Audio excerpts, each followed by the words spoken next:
Hey friends, it's your boy SVH coming at you with today's bowl of Saki by Hazrat Nayat Khan for April the 29th.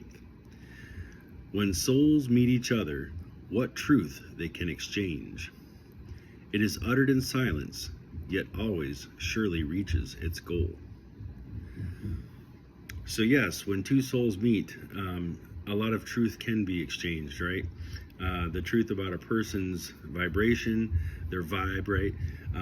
What their intentions are, what their thoughts are, kind of what they're projecting into the space between the two of you, and what truth that can be, right? It is uttered in silence, yet always surely reaches its goal. So we've all had these experiences sometimes where you meet someone or you stumble upon somebody and you catch a vibe, right?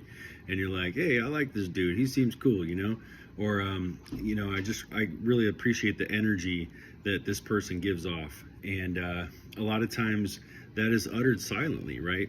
Nothing's really spoken aloud, but something is spoken in the space, right? In the space between the two souls, something has connected and spoken to you. And we see this a lot in nature. I talk about nature a lot, but nature speaks to you in this way because you go out there and you're silent in the sense that you're not, you're just walking, nothing but the crunching of the leaves and things under your feet, maybe walking upon the stones.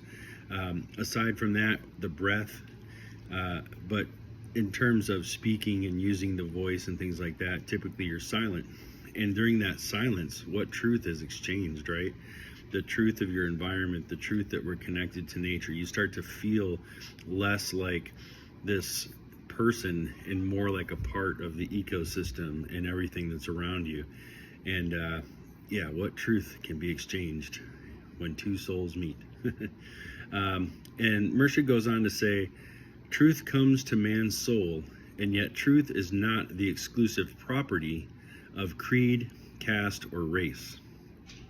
We are all the children of God, the Father, Mother, Spirit of all that exists. And we ought to have such a feeling of brotherhood that we exchange helpful thoughts with one another all the time. We can take love and guidance from one another.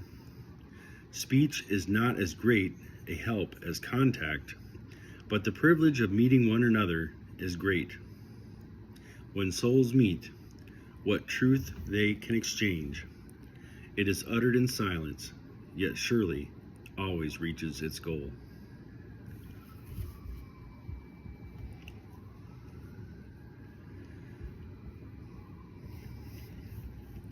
And Mershid goes on to say, every race and every creed has its principles of right and wrong.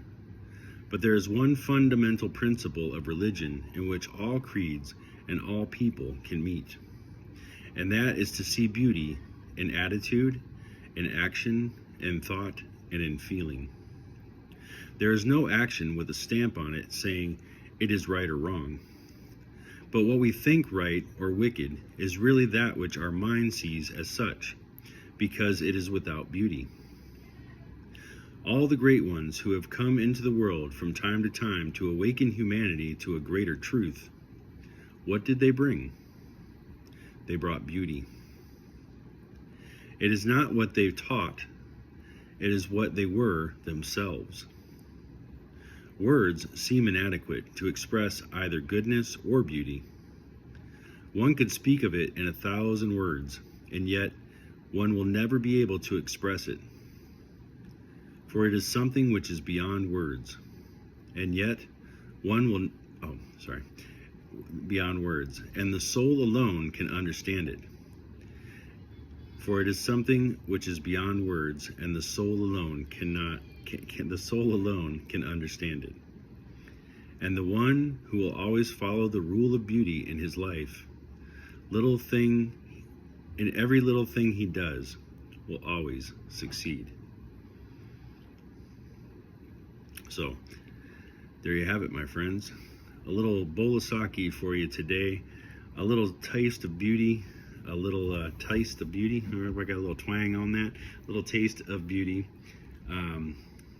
and in an exchange of truth through the silence when two souls meet. Thank you, friends. Have a good night, and we'll see you again with another bowl of sake.